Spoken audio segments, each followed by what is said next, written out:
Bismillahirrahmanirrahim. Assalamualaikum warahmatullahi wabarakatuh. Perkenalkan, nama saya Syaiful Rizal dengan NIM 2021 103 703 11102. Saya di sini ingin mempresentasikan materi mengenai perkembangan bahasa pemrograman. Next. Perkembangan bahasa pemrograman generasi pertama. Pada generasi pertama, bahasa pemrograman lebih berorientasi kepada mesin. Semua program yang dibuat harus dikodekan ke dalam bahasa mesin, sehingga memerlukan waktu yang sangat lama. Machine language sudah jarang digunakan pada masa kini, karena sulit untuk dipelajari dan tidak efisien dalam pengerjaannya. Bahasa pemrograman ini menggunakan bahasa komputer atau biner, yang tersusun hanya dengan dua angka yaitu 0 dan 1. Next. Generasi kedua dikembangkan dari generasi pertama. Pada tahun 1960 diciptakanlah assembly language. Bahasa pemrograman ini memiliki program khusus yang bernama assembler. Bahasa ini mampu menerjemahkan kode langsung ke dalam bahasa mesin. Kode pada bahasa ini pun memiliki nama yang mudah diingat seperti add, sub, mult, mov, loop, dan masih banyak lagi. Next. Generasi ketiga. Kita pasti pernah dengar bahasa C dan Java, bukan? Ya, kedua bahasa tersebut termasuk ke dalam high level programming language loh. Dikarenakan sulitnya menggunakan mesin language dan assembly language, muncullah bahasa pemrograman generasi ketiga. Generasi ini disebut high level karena mudah dipahami dan sudah memiliki penerjemahnya sendiri yang disebut compiler dan interpreter. Generasi kelima, pada generasi saat ini bahasa pemrograman dari generasi ini memfokuskan untuk membuat sistem yang lebih efisien serta memberikan fitur otomatis dalam membuat suatu program.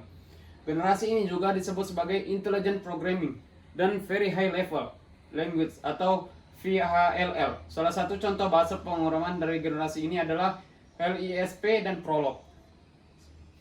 Bahasa pemrograman berdasarkan paradigma yang pertama terstruktur.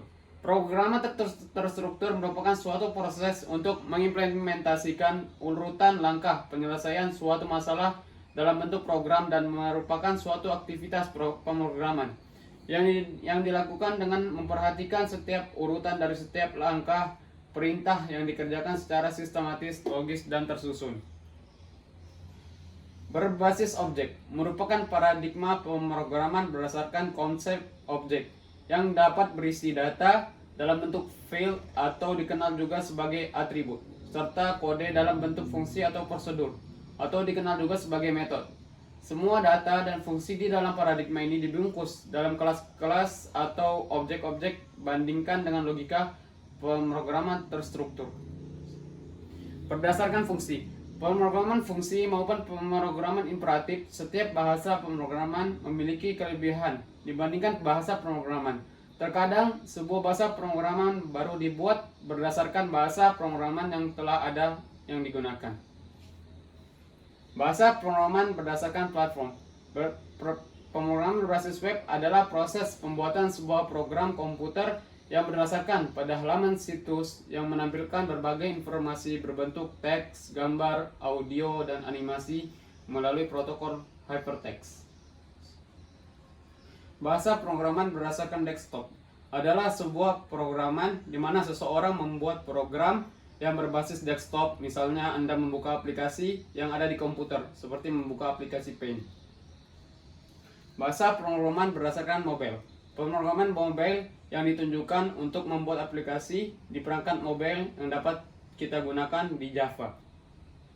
Terima kasih, mungkin itu saja presentasi dari saya. Kurang lebihnya saya mohon maaf. Assalamualaikum warahmatullahi wabarakatuh.